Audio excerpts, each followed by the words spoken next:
Good morning, St. Philip Scholars. Welcome to another fun-filled week at St. Philip the Apostle School.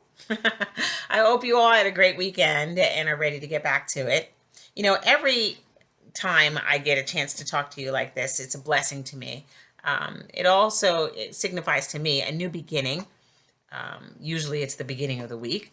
And I get excited because I get another chance to be with you guys and to bring you your lessons, and it's another week of hope for our future. This week I'd like to talk to you about doing good. And I might just give you a short grammar lesson while I'm at it. So you know how when someone asks you how you're doing, you say good or something like good and you? Well, did you know that when you say good, it's actually grammatically incorrect? Yeah, it is. It has something to do with the difference between adjectives and adverbs, and I won't go into the whole lesson for you, but just know that the correct answer to that question is well or fine. When you answer good, you're saying that you're doing good things or you're a good person, which is great. I mean, it would be great if you are doing good things. But just know that the correct response to the question, how are you, is fine, thank you, or I'm well. But let's back up for a second. Let's say that you are doing good. So what does that mean? Well, it should mean that you're being kind and you're doing something to help someone else. Doing good means doing something good for someone else. It means doing something to help someone who might not be able to help themselves. And we don't often think about our own blessings, but you should do that from time to time, and you'll realize that you've got so many blessings in your life, and you might not realize it, but you have so much to offer others too. You can even do little things like just offer an ear to your brother or sister if they might need someone to talk to. And you can, if you're old enough, offer to babysit your siblings so that mom or dad can go out and do grown-up things that they might not normally be able to do, and they don't have to worry about whether or not the children are being taken care of. Okay. You can even write a thank you card to your parents and say thank you just for being there when you need them. And you can also volunteer with your parents to do something kind for people who are less fortunate than you. This week, we're continuing to collect food for our second annual holiday food distribution, and we're doing this to help those who are struggling to feed their families during the holidays. It only takes a little bit to help, and I hope some of you can come up to the school on Saturday and help us give out bags of food. We still need more food, so tell your parents that you'd like to help, and maybe, just maybe, they'll bring you up to the school so that you can drop off some cans or boxes of food. But if that can't happen, that's perfectly okay. You can still help. You can help by being prayerful.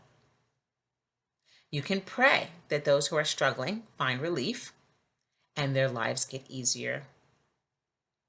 You can pray that they find jobs and are able to make enough money to pay their bills and buy food for their families. You can also pray for an answer to this pandemic so that people who've lost their jobs can get back to work. And you can pray that we can all just get back to normal and schools can open again and we can see each other. And people who now have to stay home with their children can get back to work too. And you know what, boys and girls? You can help by just being nice. Be kind. Last week, our own Archbishop Wilton Cardinal Gregory was elevated to the position of cardinal. And we've been offering him our prayers in celebration each day this month by praying 3 Hail Marys at the end of our school day. He is very grateful for our prayer and appreciates that we've given him this gift. But he was asked what gift he would like to receive, or what gift each of us, our schools, could give him. And you want to know what he said? He said, just try to do something good for someone in your community. That's all the gift he wanted. So that's what I'm asking you to do too. Doing good is good. And doing good makes you feel good too. And when you do something good, you're following the example of Jesus Christ, who healed the sick and forgave the sins of anyone who asked. And as we wait for the birth of Jesus and the renewal of Christian hope in the world, I'm asking you to spread joy in this third week of Advent when there's so much need for it. And the next time someone asks you how you're doing, I hope you tell them, I'm fine, or I'm well, thank you, because I'm doing something good for someone else. This is our last week of school before Christmas and our last week of classes in the year 2020. Let's say goodbye to each other with well wishes and kind-hearted deeds. And let us welcome the baby Jesus and a new year filled with hope, peace, joy, and love. Love for the newborn Savior and love for each other. I'm happy to ring in a new year, and I look forward to seeing all of you when we return. But in the meantime, remember your manners, be grateful, and be kind. And as always, boys and girls, never forget to seek God in all things.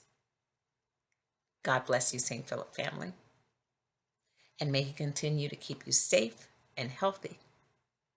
And may you have a very Merry Christmas.